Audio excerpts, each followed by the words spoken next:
Fala, gente amiga, tudo bom? Eu sou Carlos Lose e esta é a Batata Espacial, seu site de cultura nerd, de cultura em geral na internet. Meu canal no YouTube é o Carlos Eduardo Lose Rezende. Lose se escreve L-O-H-S-E, Rezende se escreve com Z. Se inscreva no canal, toque o sininho das notificações para saber quando tem vídeo novo. Curta, compartilhe e comente. Venha participar das nossas discussões sobre cinema, séries, cultura e outras coisinhas mais, tá? E hoje, gente, eu quero falar de Ingmar Bergman de novo, tá? Era uma coisa que eu já devia ter feito há muito tempo, ainda mais com esse filme que eu vou conversar com vocês aqui hoje. Como eu comentei com vocês, tá? O Cine System, né, daqui de Botafogo, né, ele tá meio que fazendo uma parceria agora com, eu acho que é o Belas Artes, parece, que lá de São Paulo, né, e tá trazendo, né, uns filmes clássicos pra cá, né. Quando o Espaço Itaú de Cinema fechou, tá, aqui no Rio de Janeiro, que eu tô falando, tá, gente, e foi vendido pro grupo Cine System, né, o Espaço Itaú, ele tinha como proposta passar filmes, né, de blockbuster, né, filmes mais comerciais, né, e filmes mais artísticos, né, filmes mais de arte, né, no caso, né, como, ou então filmes europeus, esse negócio todo, como a gente vê, né, lá no Estação, né, no caso, né. E quando o Cine System assumiu, a gente, pronto, agora vai ser só filme pipoca, só blockbuster, acabou, coisa e tal, né. E o pessoal que assumiu o Cine System aqui falou, não, a gente vai manter, né, o espírito do Espaço Itaú, né. Teve a virada do ano, né, do ano passado para cá, né, porque o Cine System já está desde o ano passado, né, ocupando o Espaço Itaú, vamos dizer assim, né, o que era o Espaço Itaú, né. E aí a gente pensou, agora a vaca vai pro brejo mesmo, né, e agora realmente vai ficar só filmão comercial mesmo, né. E aí o Cine System fez, né, essa parceria, né, com, acho que com Belas Artes, se eu não me engano, para poder manter os filmes clássicos. E o que está acontecendo esse ano, né? Tá certo, né? Não é a mesma coisa, né, com relação a um Net Rio ou uma Estação Botafogo, tá? Mas tem filmes realmente, vamos dizer assim, mais europeus, coisa e tal. E, inclusive filmes europeus que não passam, tá, no Net Rio e na Estação Botafogo. Isso é uma coisa boa, né? Que te dá mais oportunidades. Apesar de eles passarem muito pouquinho em pouquíssimas sessões e ser só um filme ou outro, né? Ainda assim é legal você ver que tem coisas diferentes, né, passando, né, coisas diferentes do Estação Net Rio e do Estação Botafogo passando no Cine System da Europa, né. E aí eu comentei com vocês, né, que eles também estão fazendo já umas 2 ou 3 semanas uma mostra do Bergman, né. Todo dia ali na sessão de mais ou menos 6h20, tá? Eles passam um filme do Bergman. Estão fazendo isso já umas 2 ou 3 semanas. Tá bom, eles estão até repetindo os filmes, tá? Não estão passando... tem dias que eles passam filmes que eles já passaram em outro dia, tá? Mas mesmo assim, gente, é uma coisa muito válida. Eu acho muito válido isso, tá? Inclusive, ontem eu achei que a sala estava muito cheia. Tá bom, era sábado, né? No dia que eu vi o filme, né? Mas ainda assim eu fiquei muito impressionado de ver que um filme do Bergman, né, tava dando muito público, né? Uma coisa que da história do cinema, de repente até para as pessoas que não conhecem ainda, né, ter a oportunidade de conhecer, mas eu achei muito legal. Eu já falei de Mônica e o Desejo outro dia aqui, tá? E agora eu quero falar de um filme dele que eu já precisava ter falado há muito tempo, tá? Que é um Morango e Silvestre, gente. Olha só, tipo assim... Eu quando comecei a gostar de cinema pra valer mesmo, tá? Foi quando eu vi o Metrópolis, né, na TV, na TV Brasil, né? Lá em 1993, com aquela versão de rock do George Moroder, né? Com aquela colorização em torno em sépia, coisa e tal. E aí eu passei a começar a ficar muito interessado por cinema depois que eu vi Metrópolis, né? Eu vi que o cinema poderia ser arte também mesmo, pra valer.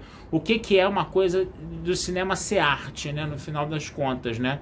Eu percebi muito aquilo em Metrópolis, né? E aí eu comecei, e logo depois, né, foi 1995, que foi o ano dos 100 anos do cinema, né? Então, por exemplo, a própria TVE na época, ou TV Brasil atualmente, né, ela fez uma programação toda especial voltada para os 100 anos do cinema. Todo sábado de noite, né, tinha uma sessão de cinema na TVE, que começava às 10h30 da noite, chamada Sétima Arte, né? E eles faziam ciclos, né, de diretores, né? Ah, no mês de abril a gente vai passar todo sábado, 10h30 da noite, só filmes do Glauber Rocha. Todo sábado a gente vai passar só filmes do Eisenstein, né, nesse mês aqui. E por aí foi, entendeu? E o que acontece, né? E depois eles começaram a passar uns filmes de Hollywood mais antigos, mais clássicos, né? Eu tive a oportunidade de conhecer, por exemplo, a Barbara Stanwyck, vendo filmes, né, na TVE, né?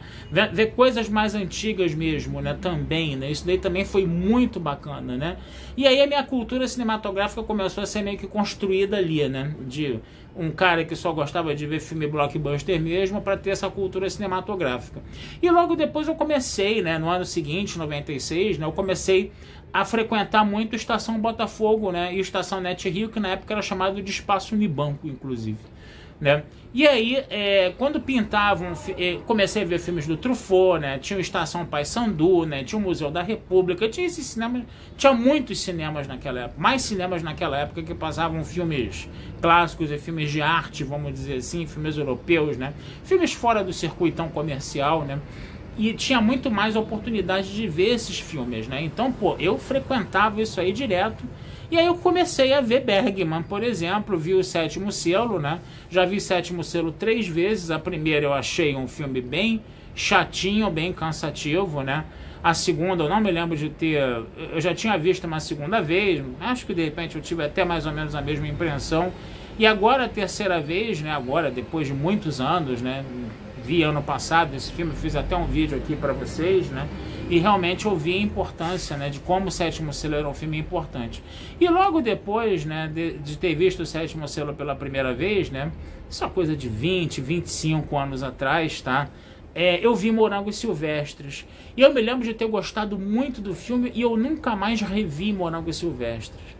Pois eu fui rever Morangos Silvestres agora, né, e realmente, né, veio à minha cabeça, né, que eu tinha gostado muito do filme e eu vou falar pra vocês, o filme bom esse, talvez esse seja o melhor filme do Bergman, né, na minha modestíssima opinião. Ainda tenho que ver mais coisas, obviamente, tá?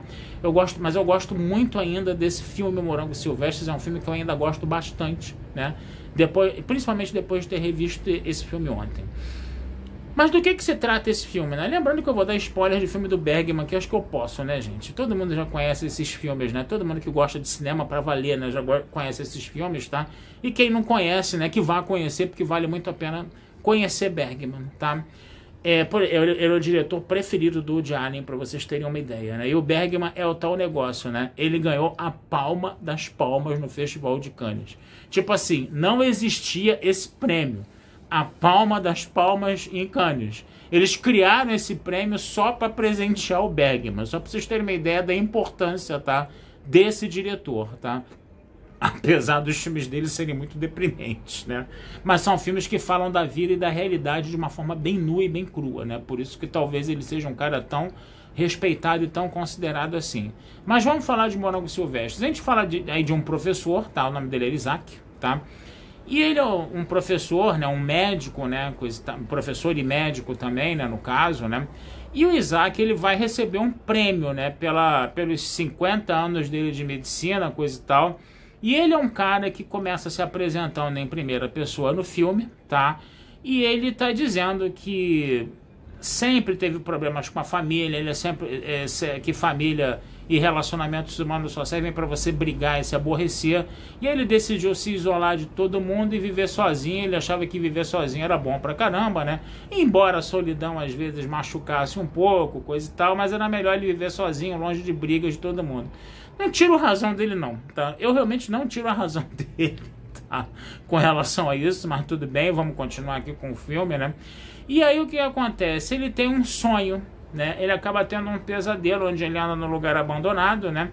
E ele vê todas as coisas se desvanecendo, todas as coisas morrendo, se despedaçando, né? Ele inclusive vê um caixão no meio da rua que cai de um cortejo funerário e está inclusive ele dentro do caixão, puxando ele para dentro do caixão, né? Uma metáfora, né, da finitude da vida, da morte se aproximando, né, coisa e tal, e isso deixa ele super encucado. E quando ele vai fazer essa viagem, ele tem a opção de fazer uma viagem de avião, né?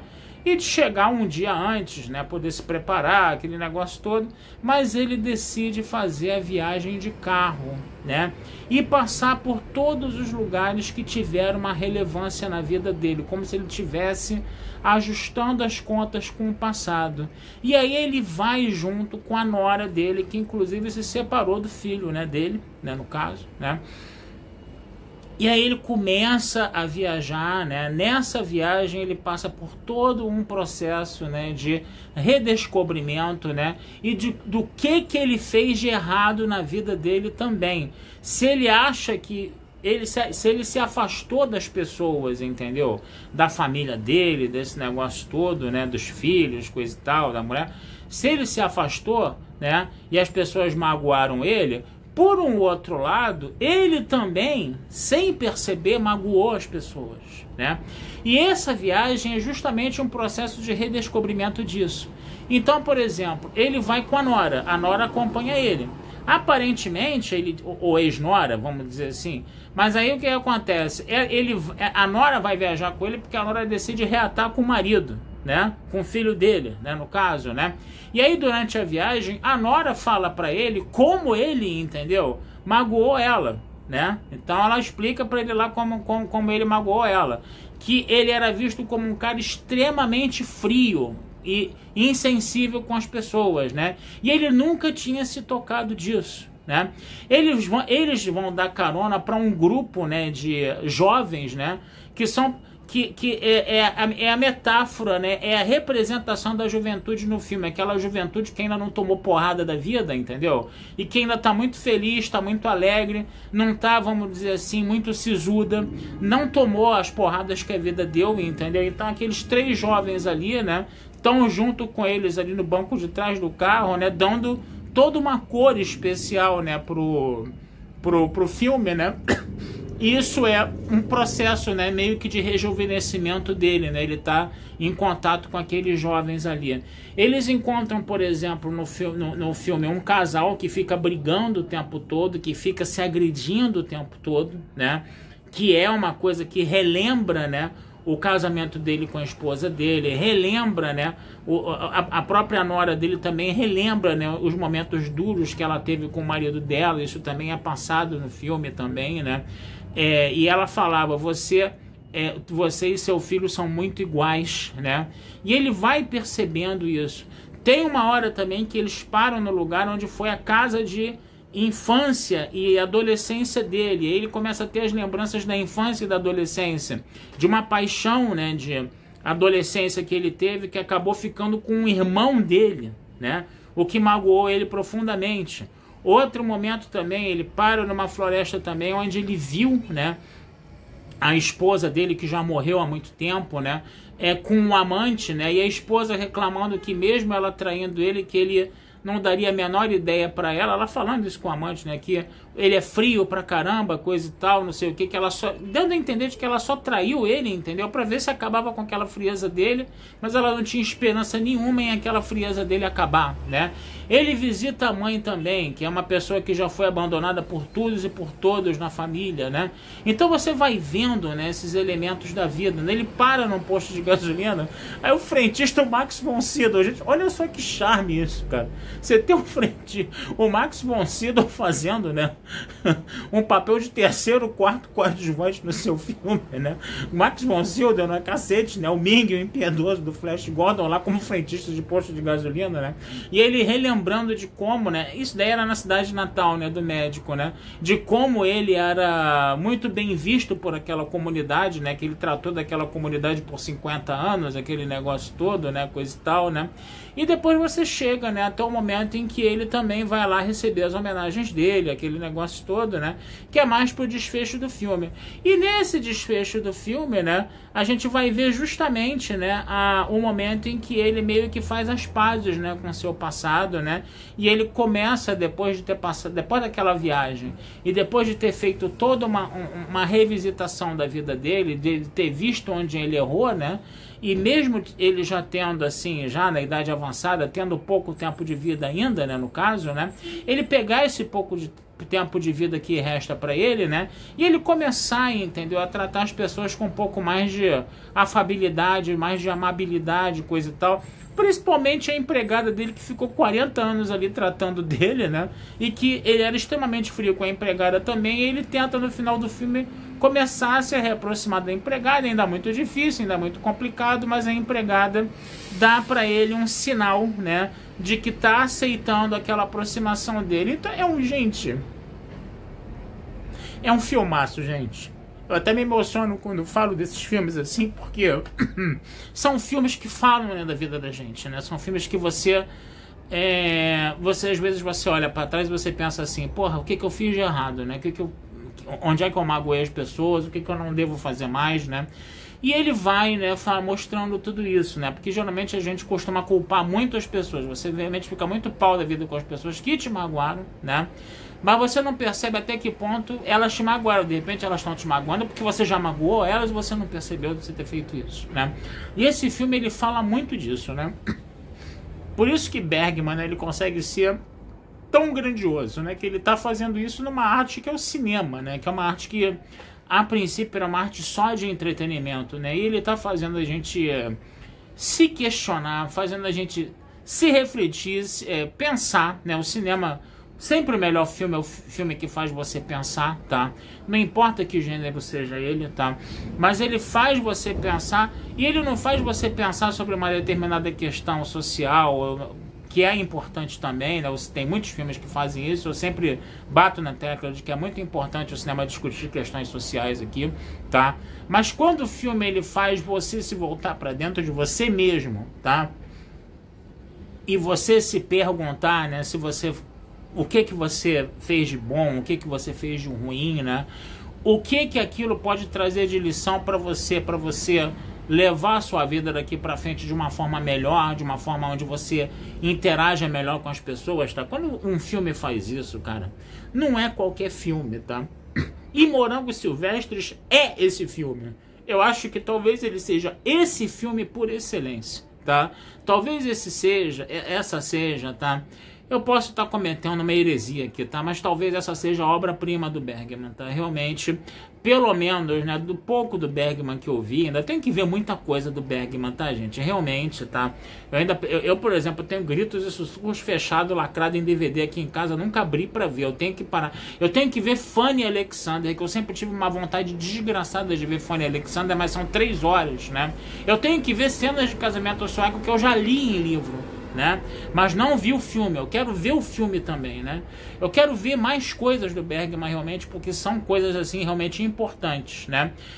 Mônica e o Desejo, que eu vi anteriormente, agora imediatamente ao Gritos e Sussurros, eu também achei sensacional o filme, tá? Quer dizer, tudo que o Bergman faz é muito bom, né? É meio que um Fellini da vida, né? Todo filme do Fellini é muito bom, né? Todo filme do Bergman é muito bom, tá? E eu tenho que realmente falar um pouco mais de Bergman aqui com vocês. Eu tenho que pegar esses filmes que eu não vi, ver, fazer vídeos aqui com vocês, tá? Porque realmente, filme bom, né? Gera vídeo grande, né? Esse vídeo já tá com 18 minutos já, não vou me deixar mentir, né? Então, gente, vale a pena, tá? Não é uma coisa muito difícil de se achar por aí. Eu acho que, de repente, se vocês derem uma fuçada no YouTube, tá? Ele deve estar lá para vocês poderem assistir, tá? Então, não deixem de ver ou rever, tá? Como eu fiz, né? Gritos e Sussurros, eu vou falar de um negócio, tá? Não me arrependi nem um pouquinho de ter revisto Gritos e Sussurros. Aliás, eu já devia ter feito isso há muito tempo. Eu só me arrependo de não ter feito isso há mais tempo, de ter revisto Gritos e Sussurros, tá? E de ter feito um vídeo aqui, porque quando eu vi Gritos e Sussurros, ainda pra mim não tinha Batata Espacial, ainda pra mim não tinha Yoshua World, eu ainda tava começando a ver filmes. Eu nunca tinha parado para pensar onde eu vou sentar e vou começar a escrever e falar de tudo que eu vi nos filmes, né? Para deixar registrado, né? E isso eu já devia ter feito há mais tempo. Esse foi um filme do Bergman que me impactou muito quando eu vi. Me impactou de novo ontem quando eu vi. Ele não perdeu em nada a sua, vamos dizer assim, magnificência, tá? Ele realmente ele é um Filme sensacional, é um filme atemporal, tá? Ele consegue manter a sua qualidade com o passar das décadas, tá? Ele não envelhece, vamos dizer assim, embora esse termo, eu acho que esse termo é horrível, tá? Diga-se de passagem, então é filme envelhecer mal, coisa e tal, né? Eu não acho que seja legal usar esse termo, tá? Mas ele é um filme atemporal acima de tudo, tá, gente? Vale muito a pena assistir, porque ele é um filme que fala da condição humana, por isso que ele é um filme tão atemporal, tá? Que é uma coisa pela qual todos nós passamos, né?